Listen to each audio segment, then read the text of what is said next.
കൈരളിയെ ഭീഷണിപ്പെടുത്തി കേന്ദ്ര സഹമന്ത്രി സുരേഷ് ഗോപി. മര്യാദയ്ക്ക് സംസാരിക്കണമെന്ന് സുരേഷ് ഗോപി. ജബൽപൂരിലെ ക്രൈസ്തവർക്ക് നേരെയുണ്ടായ ആക്രമണത്തെക്കുറിച്ചുള്ള ചോദ്യത്തോട് ഭീഷണി. ജോൺ ബ്രിട്ടാസ് എംപിക്ക് നേരെയും സുരേഷ് ഗോപിയുടെ അധിക്ഷേപം. ചോദ്യങ്ങൾ ബ്രിട്ടാസിന്റെ വീട്ടിൽ കൊണ്ടുവച്ചാൽ മതിയെന്നും സുരേഷ് ഗോപി. നിങ്ങൾ ആരോടാ ചോദിക്കുന്നത്? വളരെ സൂക്ഷിച്ച് സംസാരിക്കണം. മാധ്യമാരാ കെയർഫുൾ, ബി കെയർഫുൾ. ഏതാ ചാനൽ? ഏതാ ചാനല്? ബെസ്റ്റ്.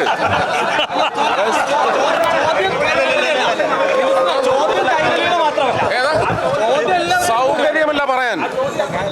ജബൽപൂരിൽ സംഭവിച്ചിട്ടുണ്ടെങ്കിൽ അതിന് നിയമപരമായ നടപടിയെടുക്കും.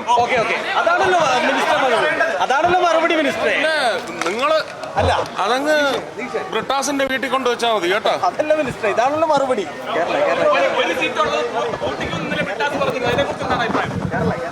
അതിന് വേറൊരു അക്ഷരം മാറ്റണം അതിനകത്ത്.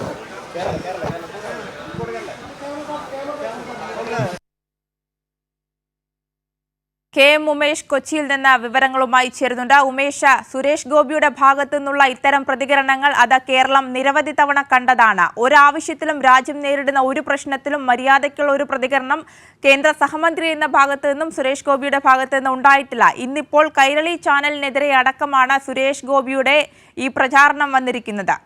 പൊട്ടിത്തെറിച്ചുകൊണ്ടായിരുന്നു അദ്ദേഹത്തിന്റെ പ്രതികരണം.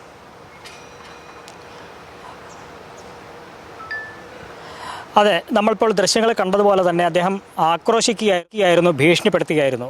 കൈരളിയെ തന്നെയാണ് അദ്ദേഹം ലക്ഷ്യമിട്ട് സംസാരിച്ചതെന്ന് ആ പ്രതികരണത്തിൽ നിന്ന് തന്നെ വ്യക്തമാണ്. ഈ ജബൽപൂരിൽ നടക്കുന്ന ക്രൈസ്തവ വേട്ട, കഴിഞ്ഞ ദിവസമൊക്കെ ഉണ്ടായ ക്രൈസ്തവർക്ക് നേരെയുണ്ടായ ആക്രമണത്തെക്കുറിച്ച്, VHP ബജ്രംഗദൾ പ്രവർത്തകരുടെ ആക്രമണത്തെക്കുറിച്ചുള്ള ചോദ്യമാണ് അദ്ദേഹത്തെ പ്രകോപിപ്പിച്ചത്. ആ ചോദ്യം ചോദിച്ചപ്പോഴാണ് അദ്ദേഹം ഒരു നിമിഷം സ്തബ്ധനാവുകയും പിന്നീട് നമുക്ക് നേരെ ഭീഷണി ഉയർത്തുകയും ചെയ്തത്.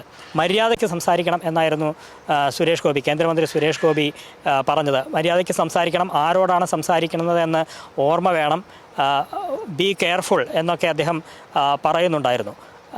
നമ്മൾ അവിടെ നടന്ന ക്രൈസ്തവർക്ക് നേരെ ഉണ്ടായ ആക്രമണത്തെക്കുറിച്ചാണ് ചോദിക്കുന്നതെന്ന് ആവർത്തിച്ച് ചോദിക്കുന്നുണ്ടായിരുന്നു. അപ്പോഴും അദ്ദേഹം അതിന് വഴങ്ങാൻ തയ്യാറായില്ല. ഇത്തരം ചോദ്യങ്ങൾ ഇങ്ങോട്ട് വേണ്ട, ആ ചോദ്യങ്ങളൊക്കെ വീട്ടിൽ കൊണ്ടുവച്ചാൽ മതി, ജോൺ ബ്രിട്ടാസ് വീട്ടിൽ കൊണ്ടുവച്ചാൽ മതി എന്നൊക്കെയാണ് സുരേഷ് ഗോപി തീർത്തും അധിക്ഷേപകരമായ രീതിയിൽ പറഞ്ഞത്. മാത്രമല്ല, ഏറ്റവും ഒടുവിൽ ഈ കേരളത്തിലുള്ള ആകെ ഒരു BJPക്ക് ലഭിച്ച സീറ്റ് അത് അടുത്ത തവണ ഇല്ലാതാവും എന്ന് നേരത്തെ ജോൺ ബ്രിട്ടാസ് അടക്കം സൂചിപ്പിച്ചിട്ടുണ്ടല്ലോ എന്ന് ഒരു മാധ്യമപ്രവർത്തകൻ ചോദിച്ചിരുന്നു. അതിനാണ് അദ്ദേഹം നൽകിയ മറുപടി, അതിലൊരു അക്ഷരം മാറ്റിയാൽ മതി എന്ന തരത്തിൽ തീർത്തും അധിക്ഷേപകരമായ രീതിയിലുള്ള പരാമർശങ്ങളാണ് സുരേഷ് ഗോപിയുടെ ഭാഗത്തു നിന്ന് ഉണ്ടായത്. ഇപ്പോൾ സൂചിപ്പിച്ചതുപോലെ തന്നെ ഇത് ആദ്യമായല്ല അദ്ദേഹം ഈ രീതിയിൽ പ്രതികരിക്കുന്നത്. നേരത്തെയും മാധ്യമങ്ങൾക്ക് നേരെ ആക്രോശം നമ്മൾ കണ്ടതാണ്. ഇന്നിപ്പോഴും അത് വീണ്ടും ആവർത്തിച്ചിരിക്കുന്നു.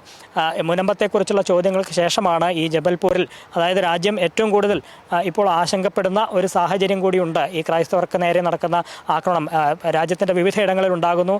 അതിൻ്റെ കണക്ക് സംബന്ധിച്ചൊക്കെ ഇന്നലെ ജോൺ ബ്രിട്ടാസ് MP രാജ്യസഭയിൽ തന്നെ അക്കാര്യം ചൂണ്ടിക്കാണിച്ചതാണ്. ആ കാര്യങ്ങളെല്ലാം എടുത്തുകൊണ്ടാണ് അദ്ദേഹത്തോട് ഇന്നിപ്പോൾ ഈ ചോദ്യം ചോദിച്ചത്. കേന്ദ്ര സഹമന്ത്രി എന്ന നിലയിൽ അദ്ദേഹം അതിന് ഉത്തരം പറയാൻ ബാധ്യസ്ഥനാണ് എന്ന പൂർണ്ണ ബോധ്യത്തോടെ തന്നെയാണ് മാധ്യമപ്രവർത്തകർ എന്ന നിലയിൽ നമ്മൾ ആ ചോദ്യം ചോദിച്ചത്. എന്താണ് അതിനുള്ള അദ്ദേഹത്തിനോടുള്ള പ്രതികരണം? ജബൽപൂരിലെ ആക്രമണം സംബന്ധിച്ചുള്ള ചോദ്യത്തോട് എന്താണ് പ്രതികരണം? സ്വരത്തിൽ അദ്ദേഹം പറയുകയായിരുന്നു. ഈ ജബൽപൂരിലെ സംഭവം ആദ്യം അദ്ദേഹം പറഞ്ഞത് അത്തരം അക്രമങ്ങളൊക്കെ എല്ലായിടത്തും അങ്ങോട്ടും ഇങ്ങോട്ടും ഒക്കെ ഉണ്ടാകാറുണ്ട് എന്നൊരു ന്യായീകരണം അദ്ദേഹം ആദ്യം പറഞ്ഞു. ജബൽപൂരിൽ ഇങ്ങനെ ക്രൈസ്തവർക്ക് നേരെ, ക്രൈസ്തവ പുരോഹിതർക്ക് നേരെ ഇങ്ങനെ VHP പ്രവർത്തകരുടെ ഭാഗത്തു നിന്ന് അക്രമം ഉണ്ടായല്ലോ, പോലീസ് നോക്കി നിൽക്കുമ്പോഴാണ് അത്തരത്തിൽ അക്രമം ഉണ്ടായത് എന്ന് ചോദിച്ചപ്പോൾ അദ്ദേഹത്തിൻ്റെ ആദ്യ പ്രതികരണം അക്രമമൊക്കെ അങ്ങോട്ടും ഇങ്ങോട്ടും ഒക്കെ ഉണ്ടാകാറുണ്ട് എന്ന് തീർത്തും ലാഘവത്തോടെ ഒരു മറുപടി അദ്ദേഹം പറയുകയുണ്ടായി. അപ്പോഴാണ് ഇത് ജബൽപൂരിലെ സംഭവത്തെ ന്യായീകരിക്കുകയാണ് അതുകൊണ്ട് BJP ഉദ്ദേശിക്കുന്നത് എന്നാണ് നമ്മൾ ചോദിച്ചത്. അതിനാണ് അദ്ദേഹം പ്രകോപിതനായത്. ഇപ്പോൾ കണ്ടതുപോലെ സൂക്ഷിച്ച് സംസാരിക്കണം, ബി കെയർഫുൾ എന്നൊക്കെ പറഞ്ഞ് അദ്ദേഹം ആക്രോശിക്കുന്നതും ഭീഷണിപ്പെടുത്തുന്നതുമൊക്കെ തുടർച്ചയായി അത്തരം ഭീഷണികൾ അദ്ദേഹത്തിൻ്റെ ഭാഗത്തുനിന്ന് മുമ്പും ഉണ്ടായിട്ടുണ്ട്. ഇന്നും അത് അദ്ദേഹം ആവർത്തിക്കാനുണ്ടായത്. തീർച്ചയായും നോക്കൂ, ജബൽപൂരിലെ ക്രൈസ്തവ പുരോഹിതന്മാർക്ക് നേരെ നടന്ന സംഘപരിവാർ ആക്രമണമായിരുന്നു ഉന്നയിച്ച ചോദ്യം. അതിൽ യാതൊരുവിധ പ്രതികരണവും അല്ലെങ്കിൽ യാതൊരുവിധ ഭാവവ്യത്യാസവുമില്ലാതെ അത്തരം ആക്രമണങ്ങൾ ഉണ്ടാകാറുണ്ട് എന്നുള്ള മറുപടിയായിരുന്നു ഒരു കേന്ദ്ര സഹമന്ത്രിയുടെ ഭാഗത്ത് നിന്ന് ഉണ്ടായത്. അതേപോലെ തന്നെ കഴിഞ്ഞ ദിവസം പാർലമെന്റിലും ഇത്തരത്തിലുള്ള വിവാദപരമായ വളരെ മറ്റുള്ളവരിൽ നിന്ന് വളരെ വ്യത്യസ്തമായ മറുപടിയായിരുന്നു ഒരു കേന്ദ്ര സഹമന്ത്രി എന്ന നിലയിൽ സുരേഷ് ഗോപിയുടെ ഭാഗത്ത് നിന്ന് കാണാൻ സാധിച്ചത്.